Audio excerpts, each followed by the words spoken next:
Welcome and thank you for standing by. Currently, all participants are in a listen-only mode. Today's webinar is being recorded, and the recording will be posted publicly. If you have any objections, you may disconnect at this time. Now I'd like to turn the call over to your host for today, Erlene Dow. Thank you, Lisa. Good afternoon, everyone, and thank you for joining us for the November Local Employment Dynamics, or LED webinar. Before I introduce today's speakers, let's go over a few housekeeping rules. As mentioned earlier, this webinar is being recorded. For your convenience, it will be uploaded to our Census Academy site with all supplemental materials relating to the webinar within 30 business days. We welcome your questions during the webinar. Please submit your questions using the Q&A panel, which is located at the bottom right corner of your WebEx screen. Once you've found the Q&A panel, make sure you choose All Panelists from the drop-down menu. This will ensure we see your questions. As time allows, we will answer your questions directly through the Q&A panel, or we will share your questions with the presenter to respond to during the Q&A portion of the webinar. Also, we ask that you do not include any personal or business identifiable information with your questions. We suggest keeping the chat panel open as we will provide key links and other resources throughout the webinar. Keep in mind, you won't be able to respond to the chat. That is for us to send out links and other resources related to the presentation. As you know, we are in a virtual environment and sometimes technical difficulties might occur. If you are having issues, try a different browser, such as Chrome, or consider logging out and coming back into the session. If you are having audio issues, try selecting the computer audio or calling into the webinar via phone. On behalf of the U.S. Census Bureau and the LED Partnership, in collaboration with the Council for Community and Economic Research and the Labor Market Institute, it is my pleasure to welcome Spencer Knoll and Richard Beam as they present Dynamics of Business Establishments and Firms, a complement to the dynamics of workers. In this presentation, Spencer gives an overview of the recently released 2022 Business Dynamics Statistics, or BDS time series, and the BDS Explorer tool, which provides access to the entire BDS dataset via line charts, bar charts, and thematic maps. The time series provides measures of business dynamics such as job creation and destruction, establishment births and deaths, and firm startups and shutdowns across a wide range of establishments and firm characteristics. In addition, Richard Beam introduces a new experimental BDS data product that measures the business dynamics of firms that receive pandemic aid backed by Small Business Administration, focusing specifically on firms that receive funding from the Paycheck Protection Program, or PPP.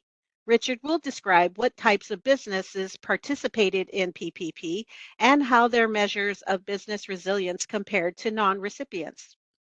Spencer Knoll is a survey statistician with the Business Statistics branch of the U.S. Census Bureau.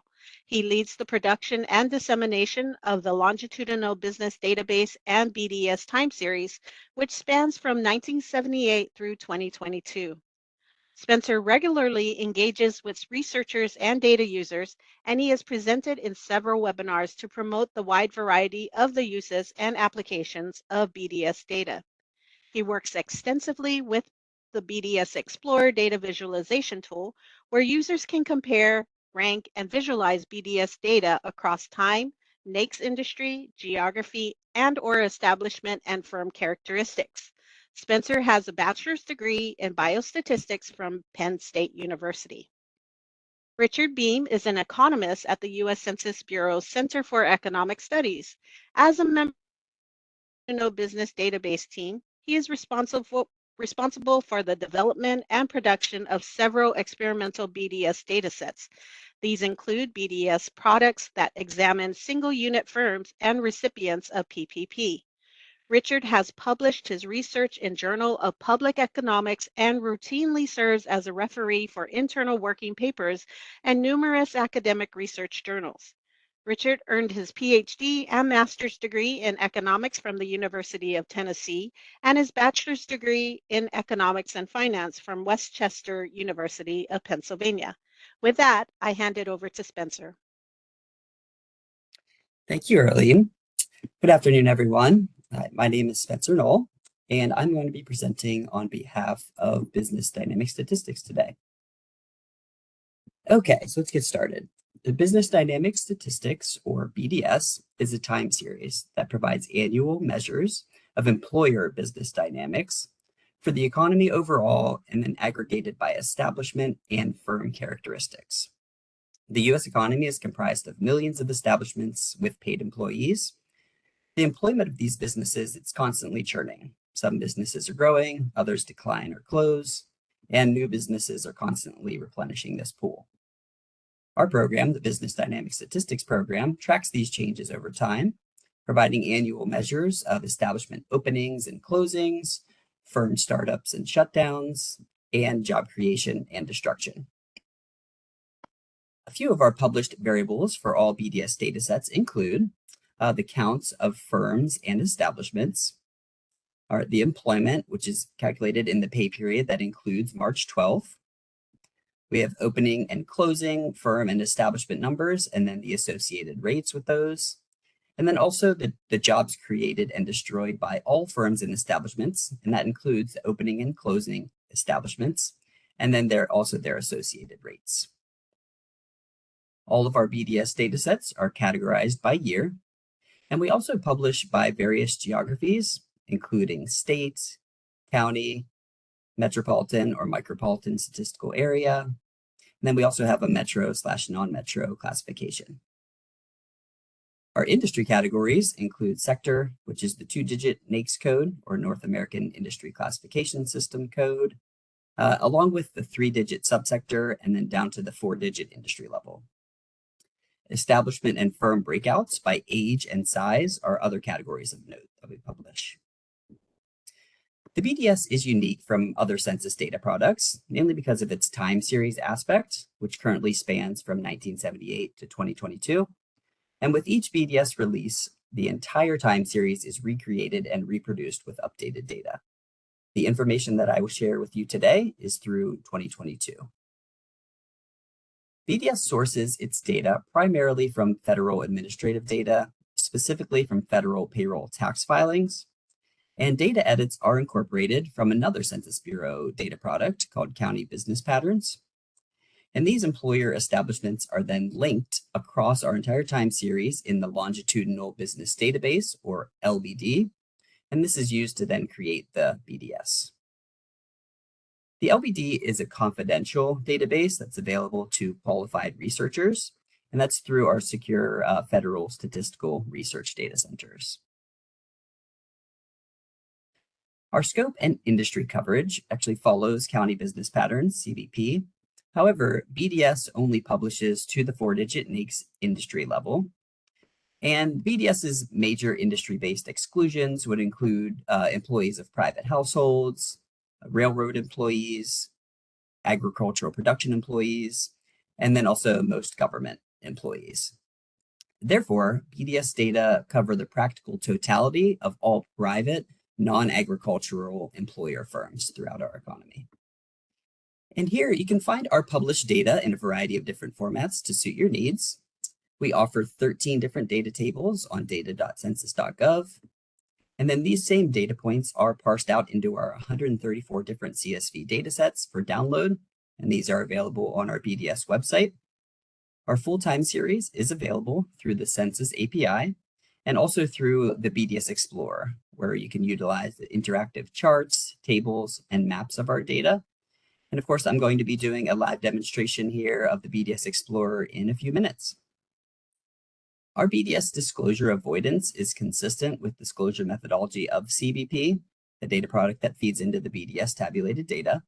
And just like CBP, we use noise infusion as our primary method of disclosure avoidance, and a random noise multiplier is applied to all employment and job flow statistics. We also protect businesses' confidentiality within our data by utilizing the following suppression flags shown in the chart below. So BDS statistics are broken down into kind of two main categories. So first we have establishment age and size, And these are establishment employment changes and then establishment entry and exit patterns as a function of an establishment itself. We also have firm age and size, and these are the establishment level job flows and entry and exit patterns, but as a function of the firm with which they are associated to. Please note that industry and geography are both assigned at the establishment level rather than for the entire firm. And a few examples here of our dynamic statistics that are published in the BDS would be job creation. That's the sum of all employment gains from either entering or expanding establishments. We have job destruction, and that is the sum of all employment losses from establishments that either contracted or shut down. And then we have net job creation. That's just the difference between the two, job creation and destruction. We have associated rates for job creation, job destruction, and net job creation. And these are included and are calculated by dividing the measure of interest, whether it be job creation, by the average employment in the current and prior year. One particular data point of interest, which is the employment contribution of firm births or firm startups, that can be measured by finding the job creation from establishments with a firm age that is equal to 0.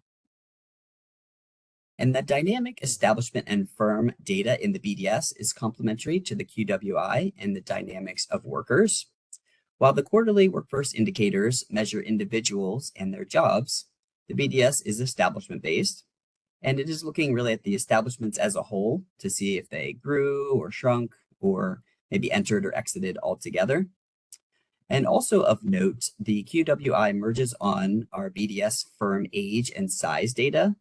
And firm age is one of the most important and unique contributions of the LBD and the BDS. So example here, for example, a large retail chain with stores in multiple states, they would all be linked together and establishments would all be assigned size and age based on the firm's size and age for that and not based on their individual size and age. So therefore, the main differences between the two products are the units of observation and the data sources. A few limitations here to the BDS are that our data are annual and represent specifically March to March changes.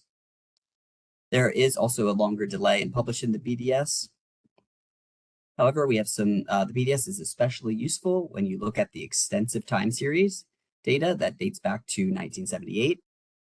Also, we have establishments that are tracked across our entire time series, and they're linked across different geographies to create firms. Okay, and now we are going to move on to the live demonstration portion of the presentation, where I'm going to show a glimpse of our powerful data visualization tool that we call the BDS Explorer.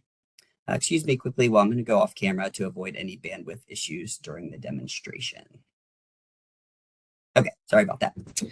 Okay, so first I am going to go over a few high-level features of the BDS Explorer. So the BDS Explorer pulls in data from the Census API and enables comprehensive access to our BDS data. By changing each of these settings here on the right, you can create a visual display of each BDS data point.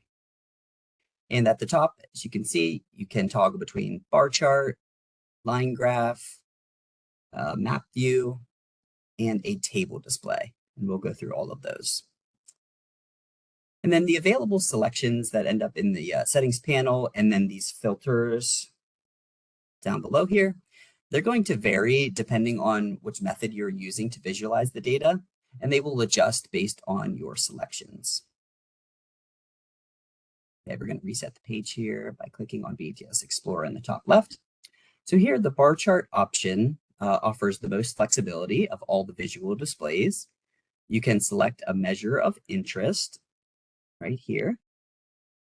Scroll down to all of our different measures, and this will define your y-axis.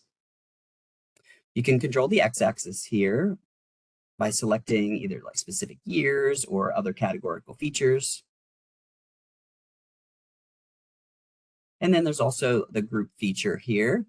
And this will allow you to make a selection and show multiple points on the y-axis for each sector that we currently have here displayed on the x-axis. As I said, you can use the filters down below here to also subset the data further by additional characteristics. Moving over to the line graph. So of course, the line graph here is most useful for visualizing the longitudinal nature of our very long time series dating back to 1978. You can slice and subset the data many different ways here, but it's always going to be plotted across time.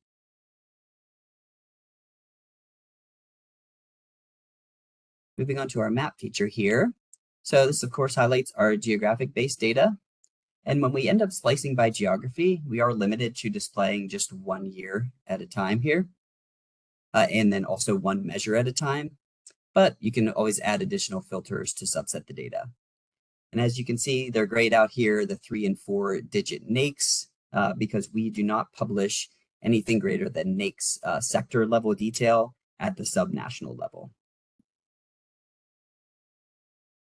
And each of the visual displays you'll see here today also feature the option to download the data, clicking right here. And then the resulting CSV that you're going to get when you click on this, it's going to be similar to what you get if you would click on table. Looks similar to this. Okay, so let's dive into a few data highlights today. Once again, I'm going to click on the Expedius Explorer up here to reset the page. First here, I'm going to deselect the group option by clicking on the red X. And starting with our bar chart option, we're going to look at job creation in 2022 among 4 different sectors. So to select my specific 4 sectors, I'm going to click on 4 selections here under the X-axis, and I'm going to clear all. It's going to get rid of everything. I'm going to select manufacturing, professional, scientific, and technical services, admin, support, waste management, and remediation services, and then accommodation and food services. And click close here. So here we are looking at the total job creation from entering and expanding establishments in 2022. And you can see here that accommodation and food services sector created almost 3.1 million jobs in 2022, followed next here by admin, support, and waste management at 2.4 million, and so on. And clicking on the share button here, the small share button over here on the right under X-axis, that actually gives you the percentage of jobs that were created by each of these sectors as a share of total job creation across all NAICS sectors. So it's not just as a share of these 4, it's as a share of all across all NAICS sectors. Okay, I'm going to deselect share just by clicking on it. And then I'm going to add back in our firm age group here. Okay, so this will allow us to compare the 5 firm age categories and see how they stack up across our sectors of interest. You're quickly able to identify here that firms 11 or more years old, but born after 1977, highlighted by this bar here, it created the most jobs in almost every sector that we're looking at here, except for manufacturing, where we have slightly more jobs created by the firms, the oldest firms that were born before 1977. And this time we're going to utilize our share under the group section here. It's going to give us a little bit different breakdown here. So you can see here, if we wanted to maybe look at just startup firms here in dark blue, you can see that accommodation and food services had the highest percentage of jobs created by these startup firms or firms less than 1 year old. And that was 18.6% of all jobs in 2022 in this sector. On the opposite side of this spectrum would be manufacturing, where we have just 6.6% of all jobs created by startup firms in the manufacturing sector.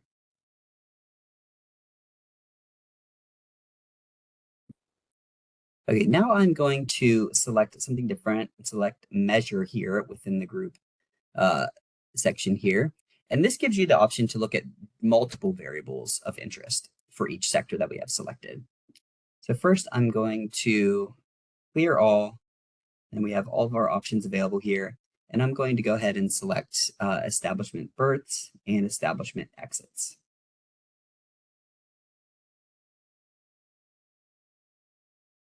Okay, and then I'm going to close that out. So as you can see here, in 2022, all four sectors had more establishments open than closed, with the most dramatic or drastic disparity here in Sector 72. However, I'm going to now toggle back from 2022 back to 2021. You can see these figures are going to update automatically, and then we can compare here. So you can see that both services sectors, 54 and 56 here, both still had a greater number of establishment openings. However, when we look at manufacturing and then also accommodation and food services, they actually both had more establishments close during the pandemic affected 2021. And we could also select maybe a state, county, or MSA of interest in the filters down below here. I'm actually going to go ahead and click on state and select Pennsylvania. And I'm also going to switch back to 2022. Okay, for example here, looking specifically at Pennsylvania, Sector 54, Professional, Scientific, and Technical Services. Pennsylvania actually had a net loss of 61 establishments in 2022, even though if you wanted to look across the entire United States by removing Pennsylvania here, it loads. Okay, you can see that we actually had a net gain of about 4,934 establishments. And we also have the option to update our measures of interest at any time here by clicking on two selections under here. It's only going to let you select a measure in the same grouping here. So if you clear all, it'll give you the option to select anything. You could, for instance, select the rates instead, entry and exit rate, if you're interested.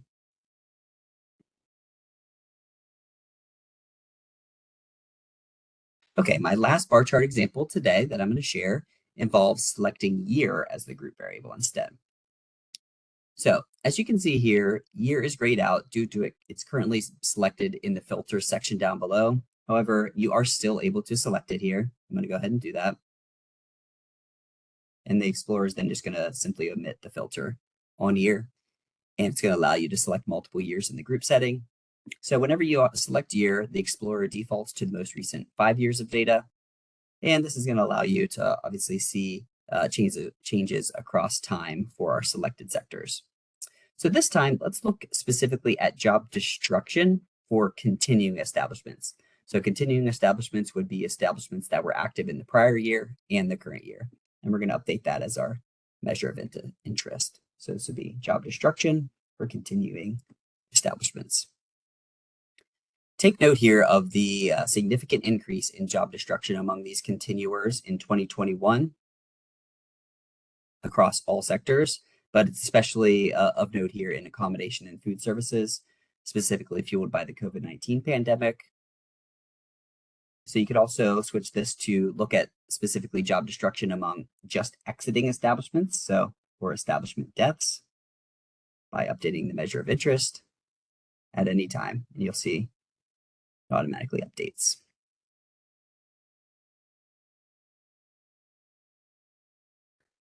Next, I'm going to update to our line graph here. I'm going to update the measure to employment.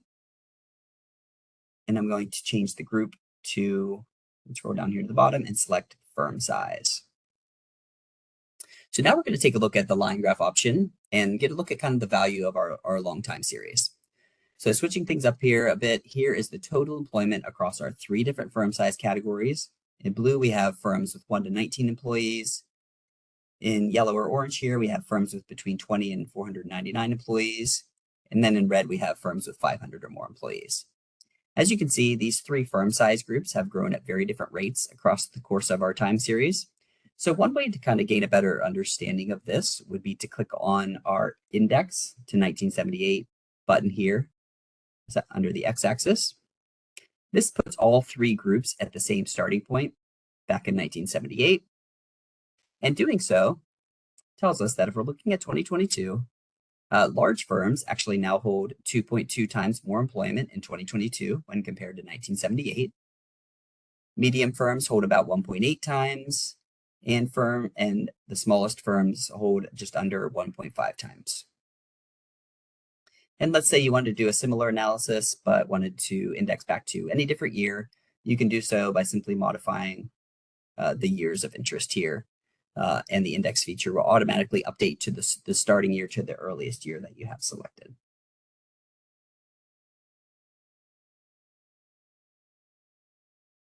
Okay, I'm going to deselect index here. Another example here for line graph would be, let's say we're interested in small business startups for these 4 sectors.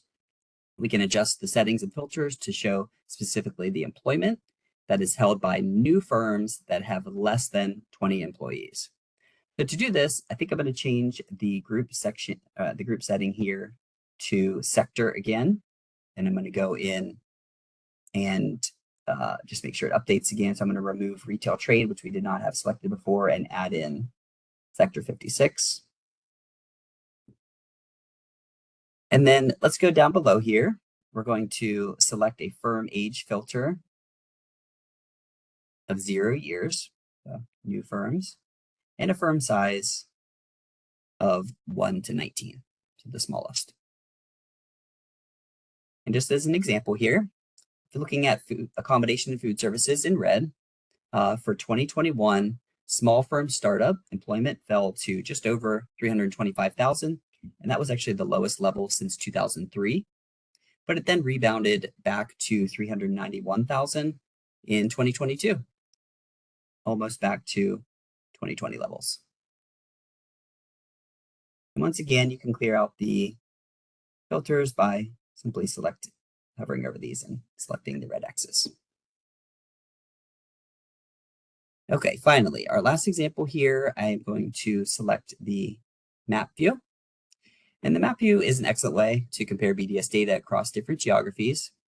So although, as I said before, you can view the data for any year in the time series, we are only able to display 1 year at a time. This time I'm going to update the measure to net job creation here. And we're also going to take a look at county level data, specifically for Sector 72, Accommodation and Food Services. So to switch to county, I'm going to update the geography from state to county. Notice that the Explorer defaults to all of the counties in California. So to update that, you can select 58 selections under here. I'm going to go ahead and clear all my current selections, and then I can select a new state from the list here. So right now I'm going to select my home state of Pennsylvania and select visible, which will select all counties. This will automatically update the map. Okay, and then to add in our sector filter here, I'm going to click on sector and just select 72 Accommodation and Food Services. Okay, so now you can see the 2022 net job creation by county here. But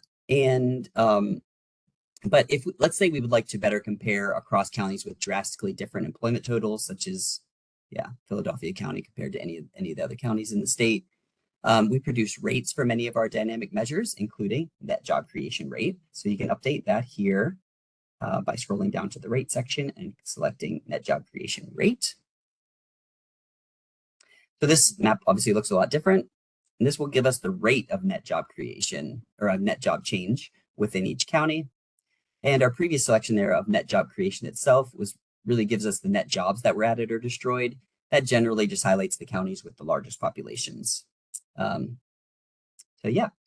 other geographic options that we have available would be state and metro or micropolitan statistical area, and then a metro, non-metro indicator here. Okay, this concludes the BDS Explorer live demonstration. Thank you very much for your time today. And I'm going to now hand it over to my colleague, Rich. Thank you. And thank you all for being here. Our plan next is to introduce a new experimental BDS data product. We're calling this BDS SBA COVID, and this joins many other experimental products that we've been working on, which is really part of a broader effort to understand the business dynamics of different pockets of the employer business universe. And the goal of this project in particular was to better understand the business dynamics of those employer firms that participated in one of the 4 pandemic-era loan programs. And so most notably, this is the Paycheck Protection Program, or PPP. It's not only the largest program, but it'll be the focus of today's talk. But I should note that the public use data tables that will become available will also present BDS statistics for COVID idle and 2 more industry-specific programs, including restaurant revitalization and shuttered venues. So this project we did in partnership and in coordination with the Small Business Administration. And the first part of this really was to match tens of millions of loans to our Census Bureau business microdata. And I'll say that we primarily did this by EIN. We used the employer identification number, is used on the application, and merged that into our business microdata. We did also marginally improve our match rate by using some name and address matching. And the thing I'll note here is that unique to this product is that we're able to follow establishments longitudinally, both forward and backward in time. And so for data users who are interested in looking at pre-trends, say between recipient businesses and those that were non-recipients, they can do this all the way back to 2007, with the most recent year, as Spencer mentioned, being 2022. So in total, there's 38 tables that will be available for download across all 4 of these programs. Each of the tables will include the full suite of 24 BDS variables. And in addition to the usual ways in which we would stratify our data, firm size and firm age, for example, we stratify by recipient and or application status when possible. We also look at the timing of loan receipt, as well as firm level loan size. So one of the first questions that you might ask using our data is, what share of businesses actually participated in PPP? How many businesses actually got these funds? And so on this slide here, you'll see 2 graphs.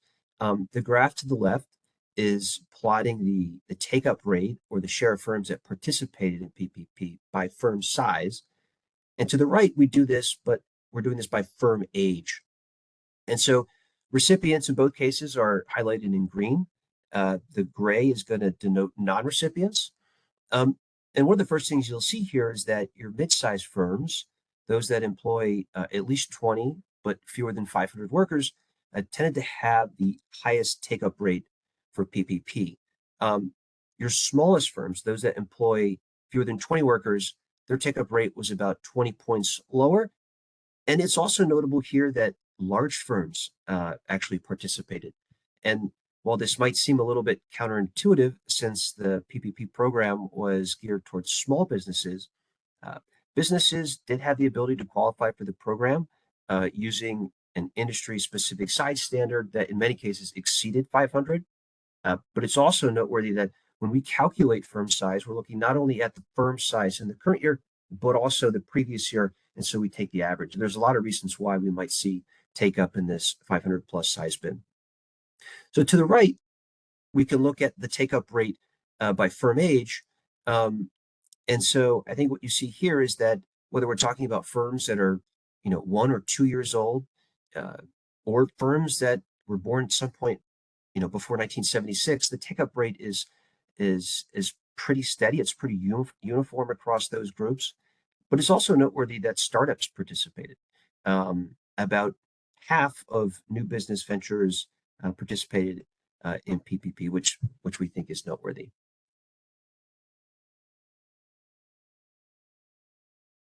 So on this slide here, we're again looking at take-up rates. Unique to BDS SBA COVID, it's actually the introduction of urban rural continuum codes that our colleague Mike Ratcliffe and the GEO team created for us. And so what you see here is businesses that are binned into counties that we would consider to be predominantly urban, or in other words, the most urban, all the way to predominantly rural places, the most rural places in the country. And so these definitions use data from the 2020 decennial census. And perhaps the most striking thing here is that regardless of how urban or how rural the environment was that the business was operating in, these PPP loans seem to be distributed pretty uniformly. And so the take-up rate across both urban and rural places seem to be about the same.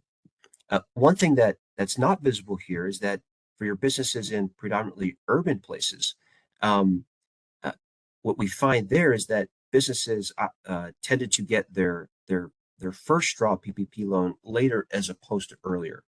And so I think that's interesting and perhaps a function of businesses that were operating in those very urban places. We know those were sort of the hotspots or the epicenters of the spread of COVID, and so that happened quickly, and businesses were probably having a hard time figuring out if there are restaurants, for example, how to comply with local guidelines, and it was a very hectic time. So that is something interesting that we see. Speaking of sectors, the graph to the right shows the take-up rate by NAICS two-digit sector. And what you see here is that there actually exhibits lots of heterogeneity. NAICS 72, for example, which includes restaurants and hotels, they actually report the highest take-up rate. And so, whereas across the urban-rural spectrum, we don't see much heterogeneity in take-up, we actually do across sectors, which we think is pretty interesting. So the first of three outcomes that we hope to discuss today is the job destruction rate. And I think Spencer mentioned this earlier. We're going to focus on the job destruction rate for 2022. For PPP in particular, businesses could qualify for two loans, broadly speaking. There was the first draw, which in large part was distributed in 2020. Businesses could also qualify for a second draw, and many businesses got those in 2021. So given that our benchmark week is March, 2022 really presents the first post-treatment period where we can sort of measure the effect of, or at least the correlation between being a recipient and measures of business dynamics, in this case, the job destruction rate. So the question here is, whether or not PPP recipients destroy jobs at a lower rate compared to non-recipients. And we're first going to look across firm age bins. So what we see here are four graphs. Each corresponds to a firm age bin. The green bars correspond to the youngest firms, those that are between 1 and 5 years old. And as we move to the right to the light blue, right, those are the oldest firms. They're at least 11 years old, but they're born before 1976. Again, we're plotting the job destruction rate here. And within each graph, each bar is going to correspond to a type of recipient. So the first bar in every graph is going to correspond to businesses that received only a first draw from PPP.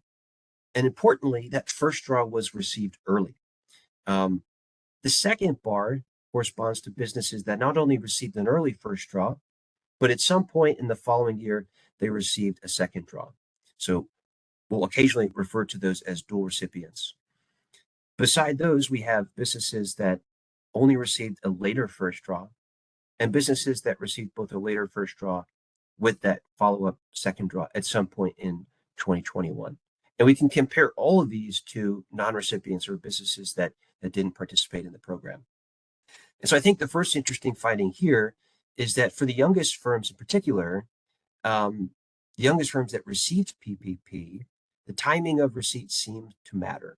So receiving an early first draw loan correlated with a lower job destruction rate compared to non-recipients, as well as businesses that received their first draw later. And so if we're looking at the first graph with the dark green bars, you see that the job destruction rate tends to be lower than for early recipients as opposed to later recipients or businesses that didn't participate in the program.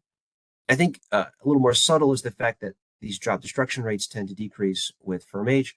This is not so much a pandemic effect, but something that we see in the data in previous years too. So we can also look at the job destruction rate by firm size. And here, one interesting finding is that job destruction rates among the smallest recipients, these are your businesses that employ fewer than 20 workers, they tended to be uniformly lower compared to non-recipients. And we think this is interesting. So if you were a small business from a job destruction standpoint, it appears that whether you received one draw or two draws, and whether or not the first draw was received earlier as opposed to later, the fact that you participated in the program seems to correlate with a lower job destruction rate than if you chose to not participate. Similar to the previous finding, we see that job destruction rates decrease with firm size in a way that they did with similar to firm age. And our third finding here, which again is a little bit more subtle, but it's than recipients of a single draw from PPP. And so you could actually see this in the graphs where the second and the fourth bars tend to be lower than the first and the third. Okay, so our next outcome is going to be the establishment exit rate. So here we're not looking at so much whether or not jobs were lost, but we're looking at whether or not the establishment actually closed in entirety. And so again, we're going to focus on 2022. So the question here, did PPP recipients exit at a lower rate than non-recipients across firm age bins? We'll look at firm size in a second, but across firm age, I think one of the more striking findings here that we found in the data is that the timing of receipt seemed to have mattered. This is a common theme in what we found in the data. And for all but the oldest firms, businesses that received an early first draw tended to exit at a lower rate than non-recipients, as well as those that received their first draw later. And so you can see this in the first three graphs in particular. There's this stair-step sort of pattern where if you were an early participant, your exit rates were lower than if you were a later participant. This is really visible in the firm age 6 to 10 group, as well as the 11 plus group. And we also see here that establishment exit rates tended to decrease with firm age.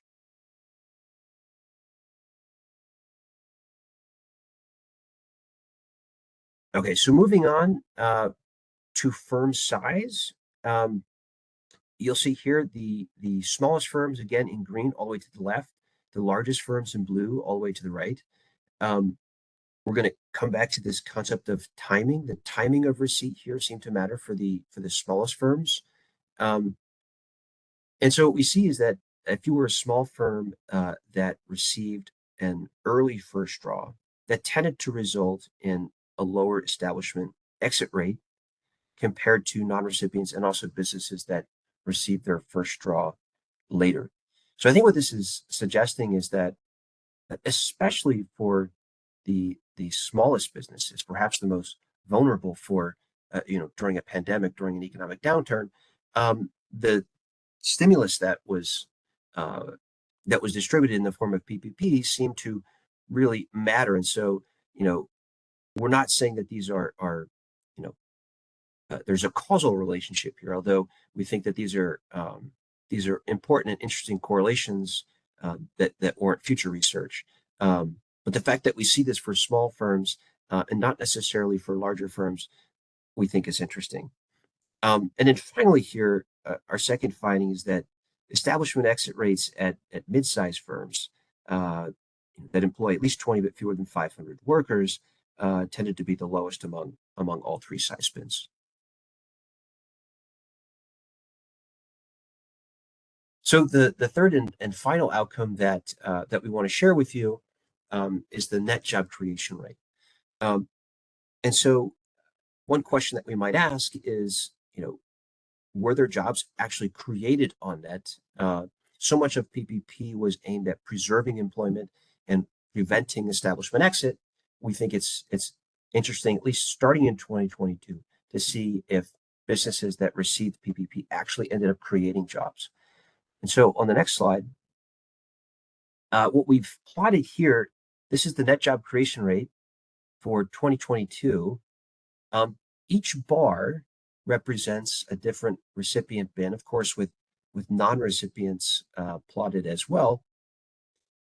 And so what we see here is that businesses that received a first and a second draw from PPP tended to create jobs on net in 2022, whereas your single draw recipients recorded net job creation rates that were either slightly positive or slightly negative, both of which were less than the rate of net job creation among non-recipients. So here, this is, we think, an interesting result because here we're not looking at the timing of receipt, but we're also looking at the number of loans that were received, sort of the extent to which that you participated in the program. And so one question you might have is, well, maybe these large positive rates are a rebound. And what we find is that they're not so much a rebound. These large rates are also accompanied by large level gains. And so we see the most net job creation from these groups, from these dual recipients. Okay, so before we get to questions, let me just quickly conclude here. Hopefully, you know, if you're a BDS user, or perhaps maybe this is the first time that you've come across our data, hopefully you've been able to see that BDS could be a useful companion to the QWI. And in terms of BDS development, we have many other experimental BDS data products that are in the pipeline, almost ready to be released for public use. One of those is BDS Coastal Counties, which really helps measure the impact of natural disasters in coastal areas, both shoreline and non-shoreline. We have a BDS Human Capital product that classifies firms by characteristics of their workforce, which is quite interesting. We have a BDS Patenting Firms data product that is using patent records from USPTO. So there's lots in the pipeline for this year and next, and years beyond that. So hopefully this was both interesting and useful to everyone. And I think maybe at this point we can turn it over to questions. Thank you, Rich. And thank you, Spencer. Before we get to the questions, as a reminder, the presentation will be accessible on the Census Academy website at census.gov/academy under the webinar tab in a couple weeks. The link has been added to the chat. Again, please type all of your questions in the Q&A and keep your questions pertaining to the presentation. The chat has been disabled to our attendees.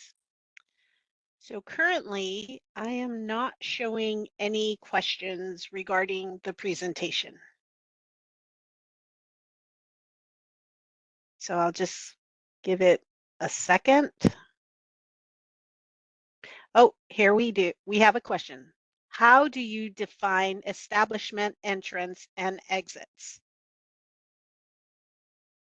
Okay, so an establishment entrant would be an establishment with 0 employment in year T-1, so the prior year during the pay period, including March 12th, and then positive employment in year T. An establishment exit would be the opposite, any positive employment in year T-1, and then 0 employment in year T for the establishment. All right, I'm still not showing any questions. All right, going once.